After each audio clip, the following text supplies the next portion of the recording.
Trump to hold meeting for final determination on Iran deal.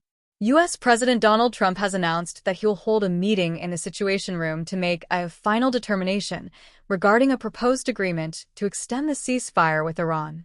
According to Trump, the deal requires Iran to permanently abandon any effort to develop nuclear weapons. He also demanded the reopening of the Strait of Hormuz for unrestricted shipping traffic in both directions and called for the destruction of any mines placed in the waterway. In a post on Truth Social, Trump stated that ships stranded in the Strait of Hormuz could begin heading home if the agreement moves forward. He further insisted that Iran must allow the United States to remove and destroy its enriched uranium stockpile. No money will be exchanged until further notice, Trump wrote, adding that several other less significant issues had already been agreed upon. U.S. officials said on Thursday that both sides had reached a preliminary framework for a deal, described as a memorandum of understanding.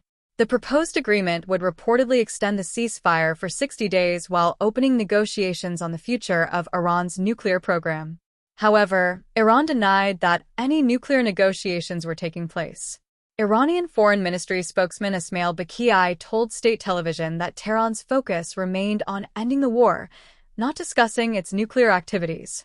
Iran's Fars news agency, citing informed sources, claimed Trump's statements contained a mixture of truth and lies. The report added that there was no agreement involving the destruction of Iran's nuclear materials. U.S. Vice President J.D. Vance said negotiators were still discussing several language points, particularly concerning uranium enrichment. He added that while the two sides were very close to a deal, negotiations were still ongoing. The conflict escalated after the U.S. and Israel launched strikes against Iran on February 28. Iran responded with attacks on Israel and U.S.-allied Gulf states and effectively shut down the Strait of Hormuz, causing major increases in global oil prices. Although a ceasefire between the U.S. and Iran came into effect on April 8, tensions remain high. Both countries have accused each other of violating the ceasefire in recent days.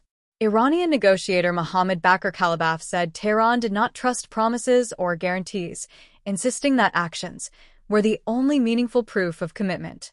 Meanwhile, Iran's Islamic Revolutionary Guard Corps, IRGC, claimed responsibility for an attack on a U.S. airbase in Kuwait, describing it as retaliation for earlier strikes on Bandar Abbas, a key Iranian port near the Strait of Hormuz. U.S. Central Command condemned the attack, calling it an egregious ceasefire violation.